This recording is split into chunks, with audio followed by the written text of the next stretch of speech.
What's up, and welcome back. I'm John Stark, MacMovieGuy.com, your favorite blind film critic, and we're doing movies with pride. This is A Nice Indian Boy. It's still Pride Month, and I'm still gay, so we're still doing this. Click like and subscribe, because I'm also a blind film critic, and I love to do reviews of TV shows and movies, and not always strictly uh, with pride, but it is June, so we're trying to blend both. This movie does have audio description. It was done by Descriptive Video Works. This was released earlier this year. Got a little bit of critical attention. Has actually really good Rotten Tomatoes score. I think it's like 97%. So sort of like unanimous that everybody agreed that this was a nice little movie. A Nice Indian Boy is a nice little movie. Uh, oh boy. Anyway, so what is this movie about? Hassan is the title boy when you think about it, although he's also sort of musing on his need to find a nice Indian boy because he wants the typical sort of Indian wedding. He just watches his sister get married, and we open on a lot of inner thought narration that expresses his feelings about his own openness with his sexuality and in and around his community. And clearly not everybody knows, because within the first scene, somebody walks up to him and goes, like, hey, see any girls you like?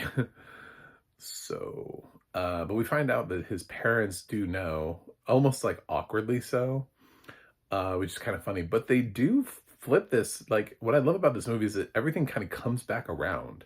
Like, every little thing that they do has a purpose, which is really nice. It's very much like a dramedy. It's not like a laugh out loud, fall on the floor comedy like Bros or something like that. It's definitely not offensive or raunchy or anything. It's very calm and just kind of like lighthearted and cheerful, and like a feel-good movie that just doesn't really, it's not really trying to push boundaries. It's just kind of telling a story. So Nice Indian Boy follows Hassan as he searches maybe for love. Eventually he runs into Jay, played by Jonathan Groff, who's the biggest star in the movie, but I'm unfamiliar with like the rest of the cast. Basically, I know, no, they might be. That's the thing about like Bollywood and stuff like that, is that with Indian cinema, these people could be huge stars. I have no idea. It's like largely Bollywood. I'm gonna say actually all of it. There might be like one title that has audio description, but I've never caught a title with audio description that comes out of Bollywood. So it's like all inaccessible to me, which means I don't catch them until they cross over. So they could be massive stars. I don't know. The only one I do know is Jonathan Groff, because I'm also obsessed with musical theater. So obviously I know who Jonathan Groff is because he's been in Spring Awakening. He was just on Broadway this past year. He's obviously a voice in Frozen. I mean, he's had a lot of opportunities handed his way. So he plays Jay, who interestingly enough is a nice Indian boy, question mark, because he's white, but he was also adopted by an Indian family.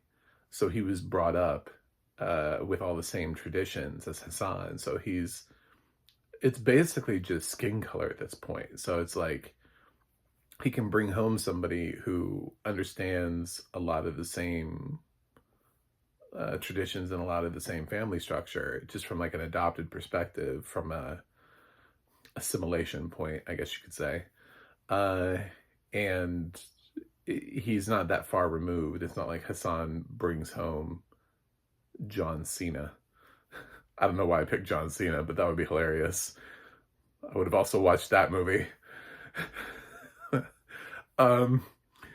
But yeah, so it's it ends up with him being sort of worried about his parents and ruining and not accepting him for who he is. And we sort of learn from their perspective what that really looks like and what that really feels like, and sort of their history, and of course how much culture has changed because they were an arranged marriage, but they haven't really arranged either of their kids' marriages. So even though they had to learn everything from ground zero when they got married, they haven't tried to push that on their kids, and they've tried to support their kids in actually finding somebody that they wanted to be with. And the sister, they still sort of had to, like, the sister had, I guess, feels like she had a lot of uh, confines within to find that love, like he had to be Indian and all those kind of things. So she's a little bit shocked when he brings home this white boy who actually comes out of a lot of Indian culture. I mean, he knows how to make Indian food. I mean, there's a lot of things that he remembers from his parents. And he has this lovely photo that he has of them together, sort of, and he's wearing like traditional uh, Indian clothing. So eventually, yeah, it leads to these two getting together. Jay gets to meet the parents, and it all pushes forward to them planning a wedding. Maybe they'll get it to the wedding stage. It's sort of like My Big Fat Greek Wedding in that way, where it's sort of very steeped in culture, very sort of like, this is my wild and crazy family, just with like with a different culture and a flip into the gay culture. So I liked the movie. I thought it was charming. I don't think it's like the best movie of the year, but I do like the movie. It fits very nicely in this genre of sort of like meet the parents type of situation. I thought the parents were charming. They they come across like they have their own quirks, sort of like, again, like in Greek Wedding with the Windex, but they don't come across as being like hateful or spiteful. They just come across as being like, sort of, okay, boomers. Sort of like that. It's just like a little bit out of touch, but trying to be in touch, trying really hard. The mom watches Out TV constantly so that she can learn more things about gay culture because her son doesn't talk to her about it. So in one hilarious scene, she's watching a show called DILFs. and just like, and I'm just like, come on, man. Like, give your parents a break. your mom's over there watching a show called DILFs so that she can try to understand gay culture better, so that she can connect with you. And she calls him up and she's like, I watched this movie Milk. Have you seen Milk? Which, yeah, it's just, she's trying so hard to connect, and the dad he just kind of doesn't really know what to do. But the dad has a lot of nice moments too. I actually like the parents here. The sister has her own story. I don't want to spoil everything, but she has her own story and her own path, and you'll see how her story works with everything. So, should you see A Nice Indian Boy? Well, it's Pride Month, so now would be a great time to see it and support this movie. It feels like it's an indie film, and these kind of films don't get made if people don't watch them. It's also it's also an indie LGBTQ film with audio description, which I've watched and reviewed already a couple that are sort of newer titles from this year that do not have audio description, because that's sort of the problem, is that a lot of queer cinema does not get audio described. It ends up being on the fringe of society and made like micro budget, and in that micro budget nobody thinks to ever budget for audio description. And then even if they do, like for a film festival, they don't really know to follow it. They don't really know that, oh, what do we do with the audio description now? Where does it go? Does anybody ever hear it again? you know so I watch a lot of films this time around About audio description, last year I tried to stick to movies with Pride, just audio description, but I really wanted to address the fact that a lot of them don't have it. So I'm glad I got to squeeze in Nice Indian Boy because uh, squeeze in a Nice Indian Boy.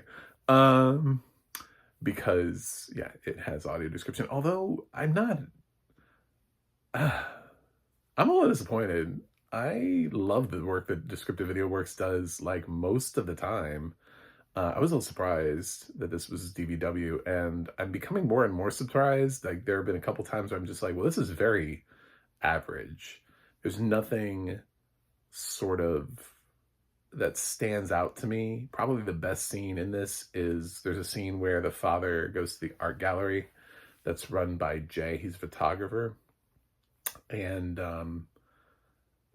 just describing the art, I thought was maybe, because that's like totally a nonverbal thing, and sort of describing his sort of silent, he's a very sort of soft-spoken person, his sort of silent reaction to all of the art. I thought that scene was done nicely, but there were other scenes where I felt like were really sort of under described. I don't think that the film made the best use of all of the dead air that was available that it could have added description to. It felt very average to me, and then when I got to the end, see, that's the thing, is like sometimes I know studios, like distribution studios, work with certain companies, but Nice Indian Boy doesn't come from a major studio, so I had no idea who was going to be at the end of this film. And when it got to DVW, I was like, now granted, I didn't recognize the writer and I didn't recognize the narrator, and I thought the narrator could have been AI. Like, it wasn't really a evocative performance. The writing was just okay. And then when it said Descriptive Video Works, I was like, what? I would normally put DVW as like one of the top 3 companies. So this work is kind of off brand for them, but um, I don't know how, I hope it's not indicative of anything. I hope this isn't like, maybe they're training a new writer.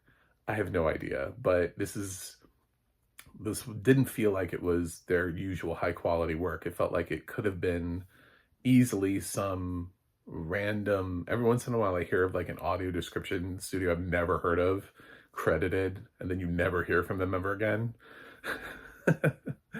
It kind of felt like it could have been that, where it was just like some, you know, homegrown studio somewhere that happened to get this work. But no, it was them. So I'm baffled because it felt like it not them. This doesn't feel like it's one of the top 3 studios. This, to me, to give it perspective, what I'm saying is this felt to me like when A24 did The Front Room, where you're just like, what the f is this? This is not, it didn't feel like it was A24. It felt like it was like a Blumhouse movie. It doesn't feel like anything they've ever done before, but like not in the way that people go, it has A24 vibes. You know what I'm saying? Like, it felt decidedly like they accidentally released this movie. And it feels like DVW accidentally released this track upon the world. Like, it wasn't great. It was just okay. It's not bad. I've heard bad tracks before too. Tracks that actually like trample dialogue and stuff like that, and voices that are clearly not real because they sound like, good God. Anyway, and like a lot of audio ducking and stuff like that. I mean, I've heard that before.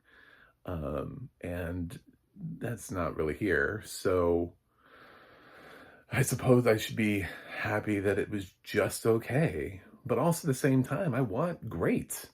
It's sort of like going and seeing your favorite directors. You're like, I want to see a great Martin Scorsese. I don't want to just see an okay Martin Scorsese movie. I don't want to leave the Martin Scorsese movie and go, well, that was fine.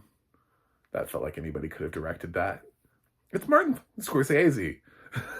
So yeah, I'm just comparing DVW to the Martin Scorsese of the world. So I don't know, I guess maybe they're in a Francis Ford Coppola moment. This was their Megalopolis. I have no idea, but this was just okay. It could have been, it had many opportunities to do more. So that's it. Nice Indian Boy, should you see it? Absolutely. I'm giving it an A-. I like this movie. So thanks for watching, thanks for subscribing, and I will see you guys on the other side.